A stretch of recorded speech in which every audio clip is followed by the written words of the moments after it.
اس امید کے ساتھ کہ میرے باتوں کو بغور سنیں گے اور اس پر عمل کرنے کی بھرپور کوشش کریں گے۔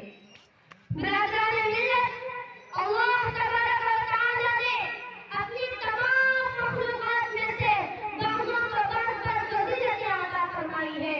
ساتوں زمینوں میں ہماری اس زمین کو، ساتوں آسمانوں میں ساتویں آسمان مستقر عرش اعظم کو،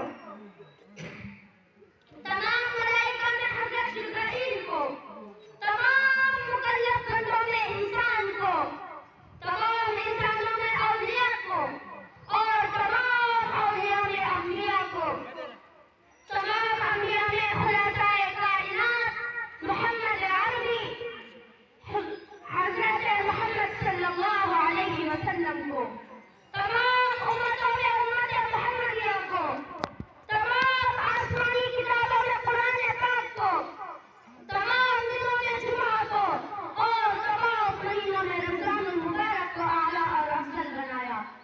ارشاد خداوندی ہے، شہر رمضان الذی انزل فیہ القرآن ھدی للناس۔ رمضان المبارک ہی وہ بابرکت مہینہ ہے جس میں انسانوں کی ہدایت کے لیے قرآن پاک کو نازل کیا گیا۔ اور ایک جگہ ارشاد خداوندی ہے، یا ایھا الذین آمنوا کتب علیکم الصیام کما کتب علی الذین من قبلکم لعلکم تتقون۔ اے ایمان والو، تم پر روزے فرض کیے گئے جیسا کہ تم سے پچھلی امتوں پر فرض کیے گئے تھے۔ اور ایک جگہ ارشاد باری تعالیٰ ہے، لیلۃ القدر خیر من الف شہر۔ رمضان المبارک بھی وہ بابرکت مہینہ ہے جس میں ایک رات ہے جو 1000 مہینوں سے افضل ہے۔ جب رمضان المبارک کا مہینہ آتا ہے تو جنت کے دروازے کھول دیے جاتے ہیں اور جہنم کے دروازے بند کر دیے جاتے ہیں، شیاطین کو قید کر دیا جاتا ہے۔ جنت کے ایک دروازے کا نام ریحان ہے، اس دروازے سے صرف روزےدار ہی داخل ہوں گے۔ برادران ملت، یہ عظمتیں صرف احکام خداوندی پر عمل کرنے والوں کے لیے ہے۔ اگر ہم نے رمضان المبارک کے روزے رکھے، تراویح پڑھی، تراویح میں قرآن پاک کو سنا اور اس مبارک مہینے کی بھرپور قدردانی کی ہے تو ہم سب بہت بڑے انعام کے مستحق ہوں گے۔ اللہ تبارک و تعالیٰ فرماتے ہیں، اے فرشتوں، تم سب گواہ رہو، میں نے ان کو ان کے روزوں اور تراویح کے بدلے اپنی رضا اور مغفرت عطا کر دی۔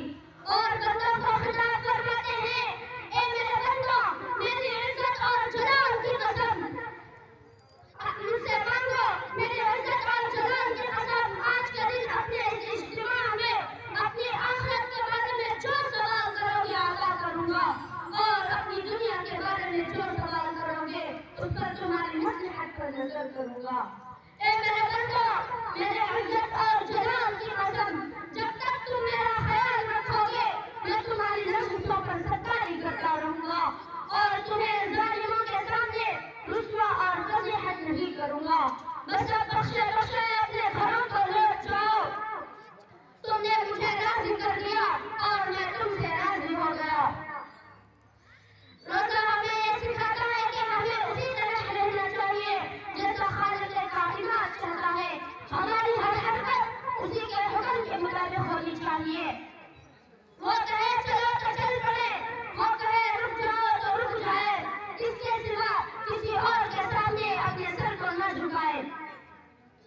ہماری عید نہ کھانوں پر موقوف ہے اور نہ ہی کپڑوں کی محتاج ہے اور نہ ہی زیب و زینت کا طالب ہے، بلکہ ہماری عید تو روح کو خوشی اور مسرت کا پیغام دیتی ہے اور یہ اللہ تعالیٰ کی طرف سے رضا اور مغفرت کا پروانہ ملنے کی وجہ سے حاصل ہوتا ہے۔ حضرت علی کرم اللہ وجہہ فرماتے ہیں، عید تو اس کی ہے جس کے روزوں کو اللہ تعالیٰ نے قبول کر لیا ہو اور جس کے نمازوں کو اللہ تبارک و تعالیٰ نے منظور کر لیا ہو، اور ہر وہ دن جس میں خدا کی نافرمانی نہ کی جائے وہ عید کا دن ہے۔ کسی عربی شاعر نے ایک ہی عمدہ اسلوب میں عید کی حقیقت کو بیان کیا ہے، فرماتے ہیں،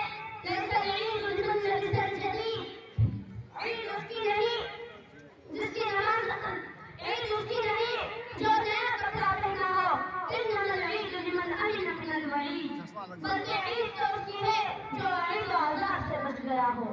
ليس العيد لمن تبخر بالعود اور عید اس کی نہیں جو عود کی خوشبو سے اپنے کو معطر کر دیا ہو.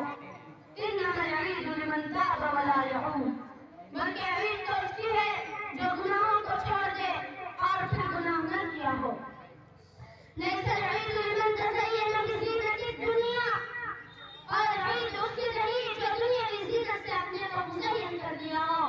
انما العيد لمن تزود بزاد التقوى بلکہ عید تو اس کی ہے جو اپنے لیے تقوی کا توشہ تیار کر دیا ہو.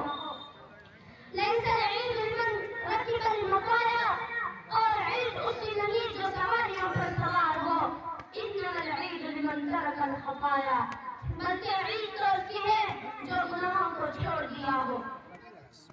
برادران ملت روزہ ہمیں یہ سکھاتا ہے کہ ہم تمام کے تمام ایک جگہ جمع ہوں پھر ایک امام کی اقتداء میں تمام کے تمام اللہ تبارک و تعالیٰ کے سامنے نماز ادا کریں تاکہ ہمیں مغفرت کا پروانہ مل جائے.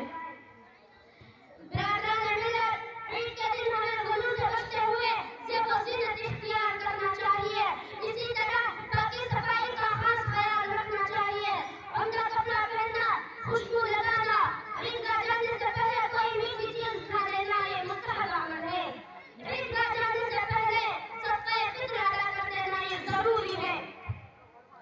عیدگاہ پیدل جانے کا اہتمام کرنا ایک راستے سے جانا اور دوسرے راستے سے آنا عیدگاہ تکبیر پڑھتے ہوئے جانا یہ سنت عمل ہے.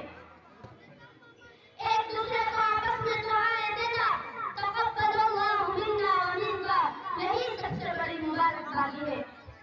برادران اسلام اگر ہم نے عید کے اس پیغام کو سمجھ لیا تو ہم نے حقیقی عید منائی ہے. اللہ تبارک و تعالیٰ ہم تمام کو حقیقی معنوں میں اسلامی عید منانے کی توفیق عطا فرمائے. آمین وآخر دعوانا ان الحمد للہ رب العالمین.